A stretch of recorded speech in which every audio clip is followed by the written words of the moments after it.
corporate America, and was looking for something to do on the side that I could tie into my health and wellness routine. And that's where Melissa and I met. And, I went through what a lot of people do when they're getting started with network marketing, and it's spinning your wheels and going in the wrong places to find people that can help you grow your business. So Melissa and I connected on about LinkedIn, her academy, and her vision for how this could help us connect with people that were looking for the same things as us. So anyway, long story short, I was successful in doing that, but recruiting, you said it earlier, that's what network marketing is all about. And it turns out I was pretty good at it. So I decided to start a recruiting business that tied back into my old world of corporate, which was, direct to consumer, e-commerce, wholesaling goods, that type of thing. And I've used all the techniques that you taught me for creating a side hustle, a side income business with my health and wellness company. I've used those same techniques with my recruiting agency, which is now about 6 months old. I feel like, or I've been told from people in the industry, I'm part of a much larger group, that I'm way ahead of the curve on where most people are that are coming into this. And a lot of it is, in recruiting, many of you on this call have probably gotten calls from recruiters in the past, but it's a lot different when you're attracted to those people as opposed to reaching out to those people. Now, I do both, but the more I post about jobs, the more I post about what's going on in the industry, the more I post about articles that can be directed towards not only the clients that I'm trying to get, but the people I'm trying to recruit, the bigger my network has grown. And it's amazing now and only 6 months into it, as I'm posting a job, people are reaching out to me and booking a time on my Calendly link that you taught me. So love it. Yeah. I love it. And I think you've been such a good student. So Joe, you have learned the tags, the hashtags. You have really nailed attraction marketing. I love that post you had the other day. Was it with Birkenstock you're recruiting for? Yeah.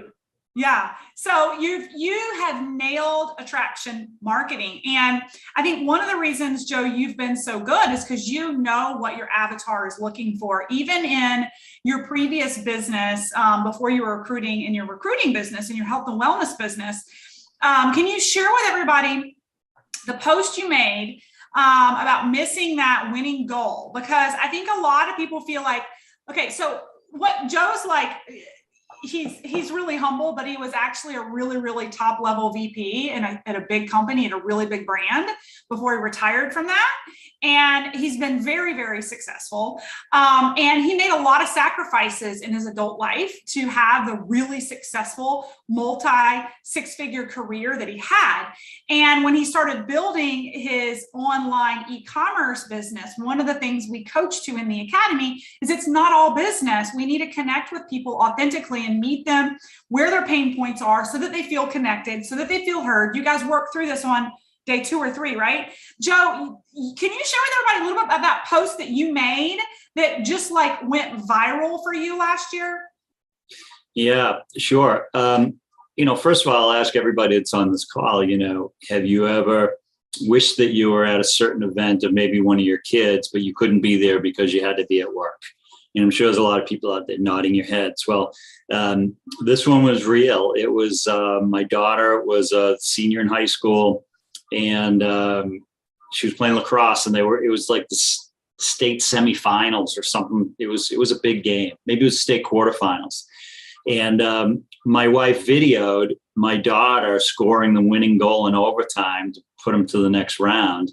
So I posted that. So videos are really impactful, especially one like that where people are waiting to see what's happening. But my first sentence was, this was my daughter's winning goal in the state quarterfinals, and I missed it because I had to be at work. I was like, have you ever wished that you could?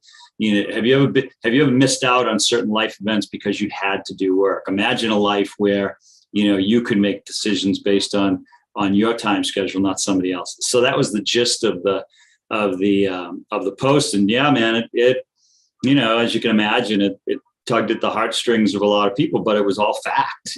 So people could relate to that. And there was a lot of, let's talk, or, what are you doing? So at least that opens up the door. But I think more importantly, it's, as you're building up your LinkedIn network of your avatar, those people might not have reached, a lot of people didn't reach out to me, but now we're connected. They made a comment or they hit a like or something, but they see still stuff that I'm posting. And I do a lot for my recruiting business now.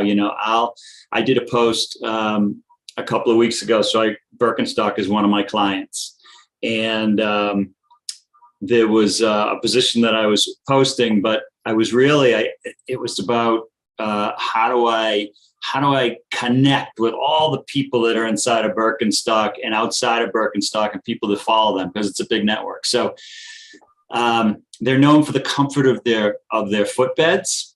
And there was this guy that did the Tour de France. He wasn't in the Tour de France. He did the Tour de France route.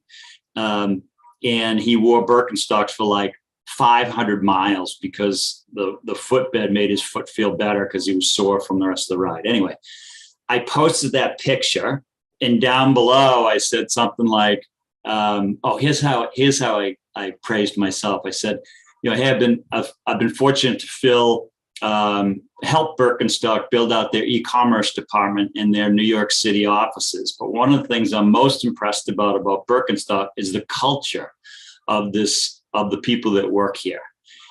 So I did at Birkenstock. I didn't say at Birkenstock. And then I said CEO, at David, blah, blah, blah, has made it his, in this article, he talks about, all pulling in one direction. I made a couple of points like that, but it was at him. So that got, Melissa, 10,000 something views, So once I brought in the Birkenstock, and then so anyway, so how does that all play out? Well, I got an email or a LinkedIn message that afternoon from a company down in New Jersey that is not as well known, not even close, but is having trouble filling certain positions, and they wanted to use me to do it. I got another random dude from Atlanta that is just a lights out marketing genius, and he's looking for a new opportunity. So two little things right there turn into something that is a lot bigger than just the post that I made. But what's even more important is the amount of people that now watch me, and it's funny how the comments I'll get, it's a lot of times like, I've been watching you. I love the stuff that you're doing. Hey, tell me more about this. Tell me more about that. So it's a lot more me reaching out and a lot of people reaching into me. I love it. And, and I've seen your journey, right? And I said this with Christine too. And I don't know if you can speak to this a little bit, but it didn't come to you overnight, how to market and how to recruit and how to master the platform, right? Some of these guys are like 6 months, like who needs 6 months to learn LinkedIn? But what do you say to the people who are like, they're sitting on the fence with like, A, is this worth the investment? And B, do I really need 6 months to get clear and really get super, super successful on the platform? Yeah, for me, it's taken a lot longer than 6 months. Like you need to keep doing the reps, and the beauty about your class and it's 6 months is it keeps you engaged for 6 months, right? So things don't become a habit until you've done them over and over again for weeks or months at a time. If you just read a quick book, how many times have we all read self-help books and you're like, oh my God, this book is awesome. And then 3 weeks later, you're not doing any of the stuff you're supposed to do. How many people, have done a worked out with someone for 2 weeks and you're feeling unbelievable, and then you stop doing it and you don't work out again for the next 10 months. So I think what's important about what you do is it starts becoming a habit. Do I post every day? No. Should I? Absolutely. But it's in my head all the time. I need to post. Like even before I get on today, I'm like, okay, what am I going to throw out there today? And I go and I find an interesting picture, I find an interesting article, I do something, and at least I'm going. So in my mind, if I'm doing it 3-4 times a week, I'm making progress and I'm staying in front of people. And it's not always the immediate results that I get that day, like I did with that post the week before, but people are watching. And there's going to come a time when I'm going to call one of those people on an opportunity and they're going to pick up the phone, whereas before they might not have. So, why 6 months? 6 months because if you're truly investing in yourself and in your future business, is it worth to you 6 months of making something a habit that's going to pay you residually for years to come? You know? Yes. Oh, so good. So good.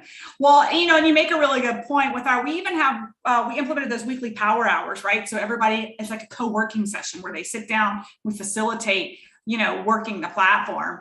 I love that. And Joe is he is a master closer and has become one of our certified coaches actually inside of our academy. And he runs one of our performance workshops around closing, because some of you, maybe you're healthcare providers, maybe you've never sold anything a day in your life, but you have a phenomenal product, service, coaching program, and you need help practicing closing people to actually invest, right? So that's where we have those performance labs where you're actually getting people on the line and you're learning how to close them so that they join you, purchase your programs. Joe is a master at this, and it's what he spent his decades of his career in. So, Joe, thank you so much for joining today. Any final parting words to this group before I let you run? I know you've got a ton to do. Or any questions you guys have for Joe, you can put in the chat. Yeah, you can put the questions in.